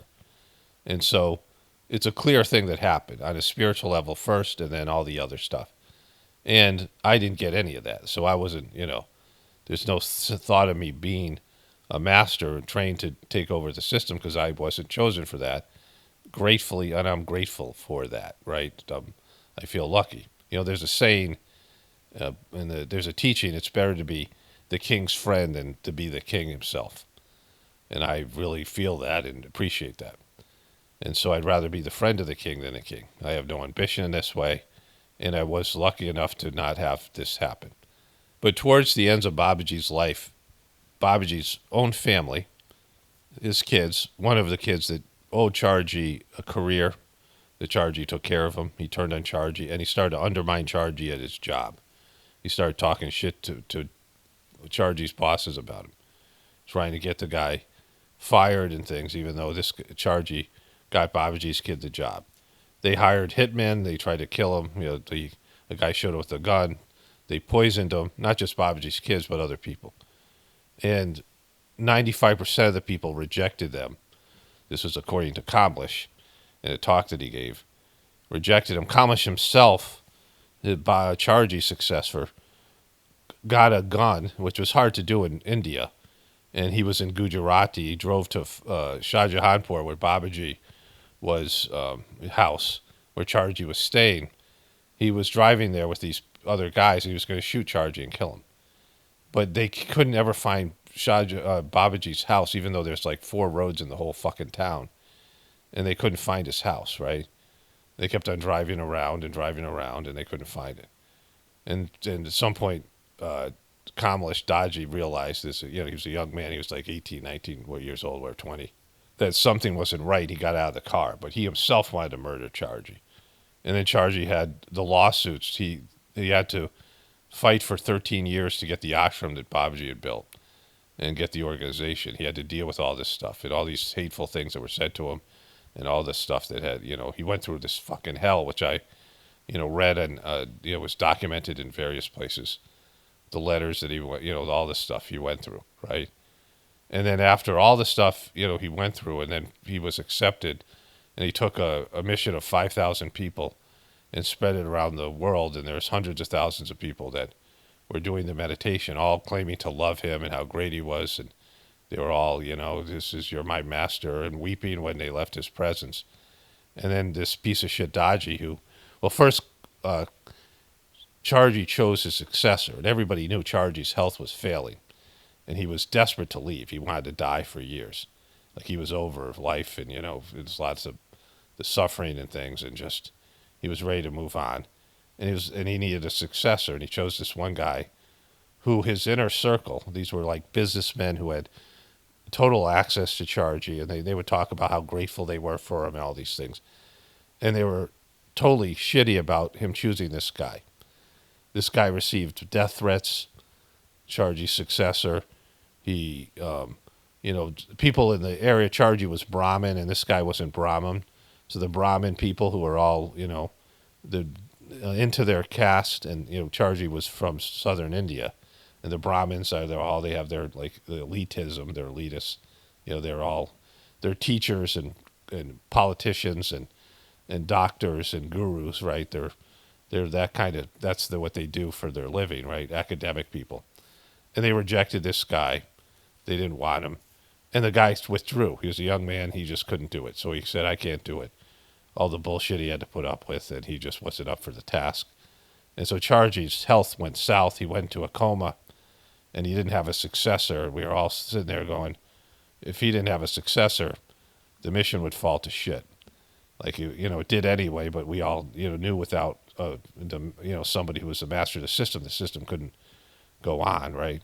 And so with 3 years left with his life, he chose this guy Kamlish, who had Kamlish himself said Charji had written his name down and then crumpled up the piece of paper and threw it away. Like he had thought of Kamlish's potential master, but got like realized that he was probably wasn't up for the task and chose not to do it. So he had 3 years to prepare Kamlish, who had been around Charji for years. And there's some stories out there that Kamlish and these people kind of forced Charji's hand because he had to leave somebody, he had to leave somebody behind. And Kamlish turned out to be a real piece of shit, and he threw Charji under the bus. And all these people who claimed Charji was, their master and they loved him, have watched as Kamlish has done everything to I've talked about this at length. And so this is what gurus and masters get. We have the whole tradition of Christianity and, how Western people kill their saints. And this was something even Charji said, right? And then we have what's happened in India where they worship gurus and masters and they have a master-disciple relationship. And so why the fuck would I want anything to do with any of that stuff? Why would I insert myself in that position when I wasn't given it in the first place so I could get a bunch of shit like that? Like from what, people will turn on you and how bad people suck. And every day I look into the internet, I see the way people respond to the comment section, and I see what's going on in the world. Why would I want any of that shit? Like I have no desire to be your guru, your master. I'm not looking for disciples to stab me in the back and turn on me when that hasn't worked in the past, right? And so what I've been willing to do is be a steward for this energy, these teachings, and disseminate them to the best of my ability, because that's what I've been chosen to do. That's all. That's all there is. This gratefulness meditation. There's no, me having a relationship with any of you. There's no any of these personal things because of all that. So this idea, this person said in the comment section that you're not my guru, bro. You'll never be my guru. I don't even want you as a viewer. Like I mean, our shit is done. Like I'm cutting you off. Like I don't, like we're like just your behavior. Like and so even with all that I've said about this, even all that I've presented, people still misunderstand what I'm doing. I'm not a finished product, and if I was, I wouldn't be able to dive into where you're at and disseminate the information, the teachings and the energy and things. And so that's the first piece. The second piece, we have all this history of how people who live spiritual lives and imparted spiritual teaching and training to whatever capacity, people who became saints, people who became spiritual people, and they benefited other people, they were rejected, and people wouldn't even look at their example and try to be like them. They just, they took what they could from them, and they became, whatever. We've seen, killed them, tortured them, denied them, whatever it was, right? Whatever, like, low-level shit that they did. And I saw what Charji was to people and how much he did for people. Like, how much effort was his, and these people were benefiting from his spiritual... this Sajmark system is amazing in terms of what you can achieve, the levels of spiritual evolution you can achieve in one life, or even, multiple lives doing the system. Like it's a shortcut. It's a Hail Mary because of where humanity is to get us out of this circumstance. And even with this incredible gift of the system, people don't want it.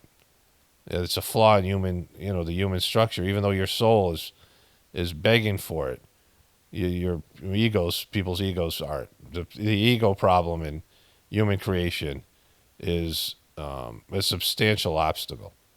And so, doing more for you won't lead to you doing what you need to do, right? And so I have, done my best to create a YouTube channel with all of the, and then all the things I've said on this channel and other places. But it's up to you to do better. Like than what Charji expected from you and what Babaji expected from you and what Lalaji expected from you. Because I can't do what they did. I can't carry you. I can't, do what, I can't be for you what they were for everybody, right? And so and I believe that needs to happen. That for whatever reason, people need to step up. I mean, for every reason, people have to do more for themselves than expecting some guru or master to do it for them. It's a failed model. And if people aren't going to do it, then it fails. So humanity fails. So I don't give a shit. So, it's not my problem. Each person has to do. I mean, I care. I would want. I want humanity to succeed, but you can't overcompensate for people's inabilities. I'm well aware of that, and not that I'm in this position either way. And so the other part to it is, in the Sajmark tradition, you can reject and leave the guru, which is a big thing because in India, the fake gurus will cast a curse on you or whatever. They scare you to leave. And in the Sajmark tradition, you can quit anytime you want. And there's no repercussions, there's no hostility, there's no ill will, there's no bad feelings. You can walk away from Charji or Babaji or the system anytime you want without any thought of retribution. In fact, Babaji said he would do his best to find you a more suitable teacher. He would pray and try to arrange a situation where you could find somebody that was better suited to you. Not only was he not going to be mad for all that he gave to you and all the ingratitude you expressed by quitting and all the things that you got that you weren't aware of, he was going to help you find somebody else. That's how generous it is. But he could never reject you. No matter what a piece of shit you turned into be, he could never reject you. The masters always had to be there, and that they were responsible for your spiritual evolution. And even when you were failing, they would pray and blame themselves for your failure. That if you failed, it was a representation of, it was really their failure, and they would blame themselves for your inability to make the right choices and do the right thing, and that's how they were. And so that's not for me. I mean, not in the egotistical level or, whatever my decision making. I don't have the energy for that. Like, I'm just wiped out from my own, cleaning my own stuff that I went through, my family stuff, all the things. And just even, the ingratitude my kids have shown, the ingratitude they've shown, or just lack of awareness of all these things, right? And, I mean, just that is a disappointment. As a parent, you can't go in with expectations of, you just got to go give of yourself, right? And I did that to the best of my ability. I was okay. I mean, given the circumstances I was under and all the things that I've expressed this in the Journey series for people to understand the story, it was a tough situation for me, and I did okay. I did my best. But I put in work, right? Like I said, I changed diapers for 10 years. I cooked meals for God knows how many years. And, all the energy and time I put into trying to, make the kids happy and do things as a family and the farm experience they got to have and, all the things. There's some positive things there and things that I, did for them, altruistically as a parent, like all parents do. Like good parents, people want to be good parents. They perform tasks and they perform service and they do their best to, raise their children. And, we all are flawed because of we had shitty parents and the beastly system and things that break up the family. There's lots of things going against us, but we all struggle to, struggle with the system and we do our best. And I didn't think about, eventually they'll take care of me or whatever, right? That they'll, whatever, when they become successful, they'll give me money like, some of these other, I mean, people have these expectations. And I wanted an intergenerational family farm as part of my vision for my family. And when that was clear that the opposite was going to happen, that the family was going to go their separate ways, like the breaking up of the Fellowship of the Ring, that everyone's going to go in their own direction, and that wasn't going to be a reality. I had to I had to pivot and restart, and and I was wiped out by all the whole fucking thing, right? And that was just my kids, and the way that they think about me, is a real bummer. I mean, the way that they think about me, each one of them, the way that whatever negative feelings they have towards me, and the total lack of gratitude for the things that years and years of whatever I put into. I mean, just being there for them when I mean, there's a time where my daughter Anna, was clear that I was getting divorced and we were in India and the divorce wasn't going to happen for some years, but it was, the marriage was over. And she goes and says to me, "Would you remarry, mom or my ex, if if knowing what you know now?" I forget exactly how she said it, but I've said it, the right way before. But that was the gist of it. And my kids didn't listen to me. They kind of listened to me, but not really. And all of a sudden, all four of them are looking at me like I'm E.F. fucking Hutton from those commercials. And, the truthful answer was, well, there's no way in good conscience I could say yes to that because everything I knew about her and everything the way it went, but if I didn't marry her, they wouldn't exist. So there's no real answer to that question, right? There's no way that I could answer that question. But of course, the answer would be no because I couldn't do it. Like, I couldn't do it again. Like, I would do a better job now and I would negotiate those things better, but I couldn't be there. Like, I couldn't go through it again. Knowing what I know now, I had to deceive myself. I had to, my lack of awareness of what was going on. Like, now that I know things that I didn't know then, I would be better at doing, that, going through that crisis again, going through that, that trauma again of that, situation. But I couldn't do it now. Like, it's just, I can't do it again, right? And so, then she asked me about would I remarry, and the kids were just like, hanging on me every word. And I said, probably not, and I don't know. And then they said why, and I said, and I was planning this, and I said, bitches be crazy, because I felt it was like an opportunity to make a joke about the whole thing, right? But in terms of all these things, it was something I lived through, and it was difficult, and it was draining, and it was very telling. And, the lack of gratitude and all this stuff, I stayed in the situation in part because of the kids, because I couldn't, in good conscience, leave them alone with somebody who was having the kind of psychological issues that she was having. And it was a sacrifice, like we all sacrifice as parents, and it goes unappreciated. And if your own kids don't get it, sometimes you have kids who understand and see it. And even if you try to tell them about it, it makes it worse. Like they just don't want to hear it, right? So, whatever. And so, I have no relationship with them. And, it seems unfair if I think about it, but I'm not a victim because I got, cleaning and I evolved from the situation. And there was a reason that I was in that situation from past experiences or whatever. And it was the exact right situation for me to evolve. I changed as a person, right? But without the Sajmark system and the teachings about samskaras and all of it, my experience with the system, I couldn't have done it. I would have been successful. I would have ended up bitter and angry and hateful and blaming and all those things. But I was able to evolve from it, from the misery, as a divine blessing, right, as part of the teaching. I was able to take it as coming from God, and I was able to turn it into something good. And all of you who have benefited from this YouTube channel, it's that, it's my ability to do that, and it's the Sajmark system able to pull me through this thing that's allowed for this thing to flow, the energy and the rest of it, right? And so it's a wonderful system. It is something that is worth saving. And here's the thing, going back to some of the things I said earlier.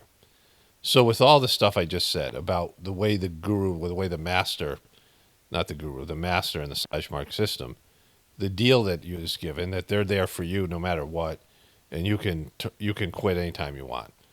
It's a horrible deal for the master of the system, but it has to be that way for the master surrendered to God, and is been given this this these tasks, these obligations to elevate humanity. Like there's a system given for one purpose, and that's to bring humanity to a higher level. And humanity has to choose it. Each person individually has to choose it, and we don't. Like I've seen it over and over again. We fail to whatever extent, even the best people in the system. There are people that were in the system. There was all these assholes who were around Chargy. These were successful businessmen. They donated money, and they wanted to be seen. They wanted positions. They wanted, notoriety. They wanted glory, whatever. They had their own, shitty little, samskaras, their personality flaws, whatever. They had these issues. And they were good they were also good. They did work and they did service and they helped out and we benefited from their whatever work that they did. Like some of them worked for the organization, but they all turned on Chargy in one way or another. They all failed him. And then there was these people who you wouldn't notice them. They were like Babajis. They were people that were working behind the scenes, and they didn't want notoriety. They didn't want people to see them. They just wanted to do the work. They wanted to serve. And there are lots of preceptors like that. I saw a number of them, and they were just saints. And they were, better than me in terms of their commitment. I mean, they were just wonderful people. There's one guy, I stayed at his house. He was an old Indian guy.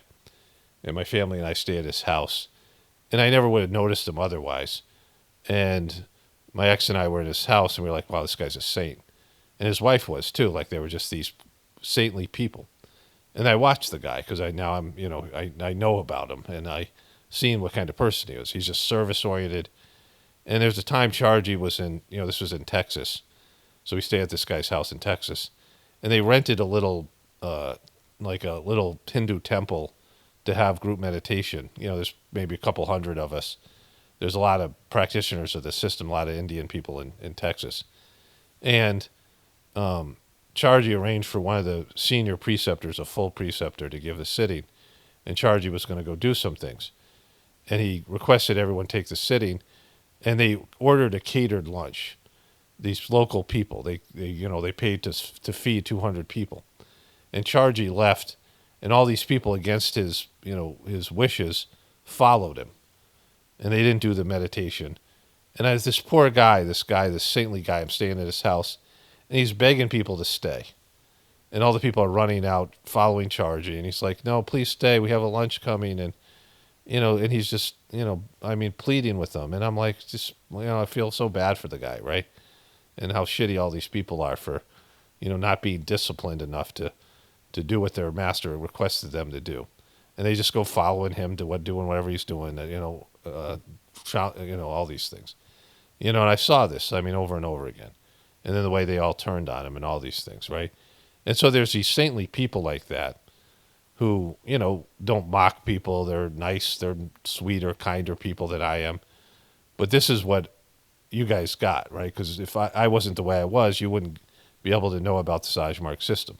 I was created, I have these tendencies so I could survive the internet. And I have the capacity to, they couldn't say the things that would be interesting. They couldn't make videos like I make them. They could make things funny, and they couldn't make they don't have an edge. They don't have these things, right? And so people who say, well, look, Paul isn't as spiritual as he thinks he is. I don't think I'm spiritual at all. I don't, have it.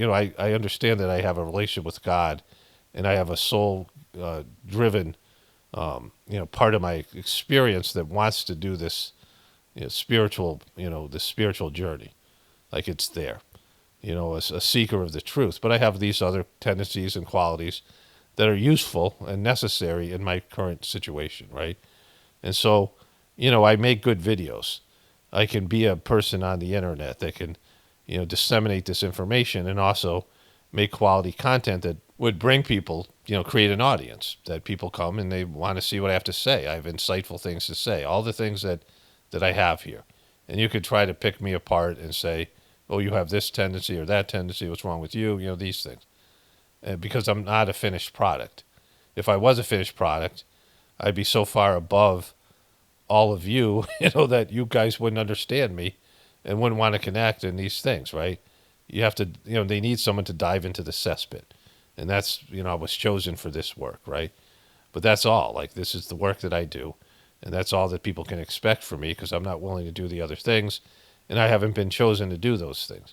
I've been chosen to be a guru or a master, and I don't want to be. Like, it's not like some, out of some sense of humility, I'm not willing to offer myself to do those things. I don't believe in it. Like, I don't believe that, that people, will rise up to it. Some will. There's always some that will rise up to it, but those people can rise up with what's left behind in the gratefulness meditation. Like, you have to be a superstar. You have to do more. Chargy and Babaji did too much. Jesus did too much for people. Not that I'm criticizing them. They did, they did because the people wouldn't do for themselves, right? But I'm not doing that. Like, like whatever I do here, whatever stuff that I offer, it's because I owe the system, I owe the masters in the system, and I'm willing to do this work and pass it forward to other people. But don't expect me to do do for you what you should be doing for yourself, right? The other thing is that the Sajmark system is going to take future lives for people.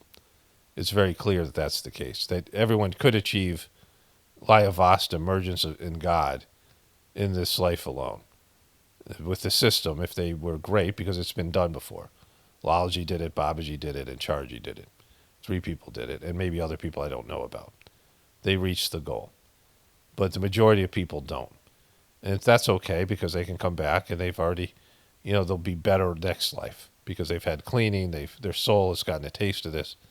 Even the people who just start and go away, even the people who just hear about it and connect with the energy, they're going to come back and do it again in more favorable circumstances where there won't be so many distractions, and the beastly system that pulls people away from their spiritual self, from their soul's path, will no longer exist.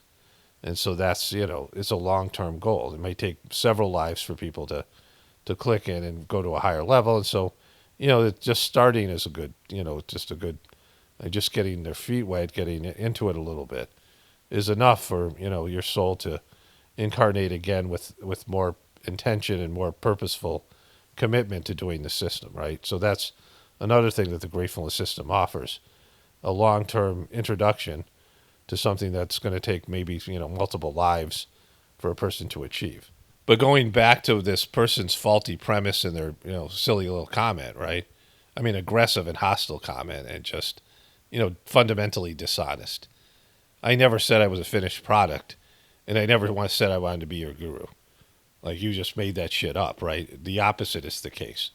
I'm aware that I'm not a finished product, and I have no intention of being anybody's fucking guru or master. Like, that's not happening no matter what. Like, that's not an option. No one in their right mind would give me that position, and I'm not willing to do it. And so what I'm willing to do is what I'm doing.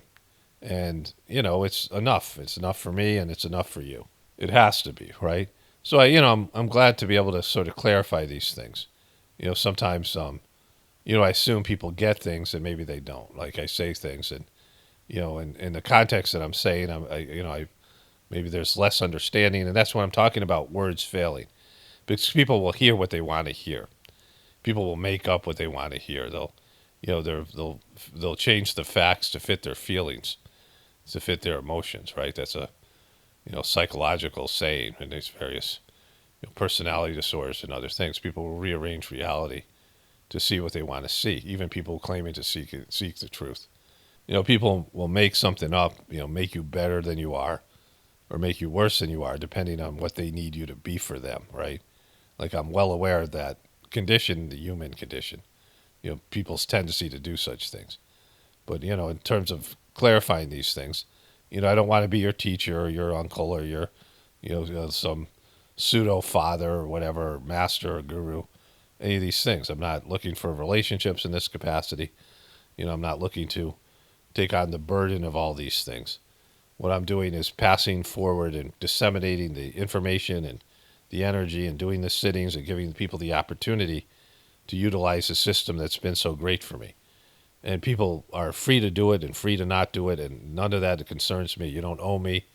Like I said, this woman wrote to me saying she did the heartfulness meditation for me, and I'm like, what are you talking about? Don't do it for me. I don't want you to do it for me, right? I want you to do it for yourself. Like, if you see some value in it, there's no obligation here. I mean, there's whatever gratitude you feel and whatever things, in terms of people, continuing to support the channel in whatever way possible. I mean, that's up to you. If you feel the need to do that, you want to see this channel continue, you feel some gratefulness for the, work that I've done here in whatever capacity you've benefited from the teachings or something that I've done there. That's, your decision to contribute in some way or another. That's all. Like, that's all there is here in terms of the relationship. Like, it's me talking to myself and allowing this energy and the information to flow through me, and with the hope that it benefits people. But, I'm not doing it for that. I'm doing it because, it's what I'm supposed to do. Like, this is just what I'm supposed to do. Like, this is what I've been made into. This is, I'm just carrying out my destiny to whatever extent, and my debt of gratitude I have for the previous masters of the Sajmark system that I've benefited from this wonderful system and all of it, and God and the rest of it, right? And that I hope humanity gets its shit together and succeeds, but I don't, I won't hold my breath waiting for that to happen.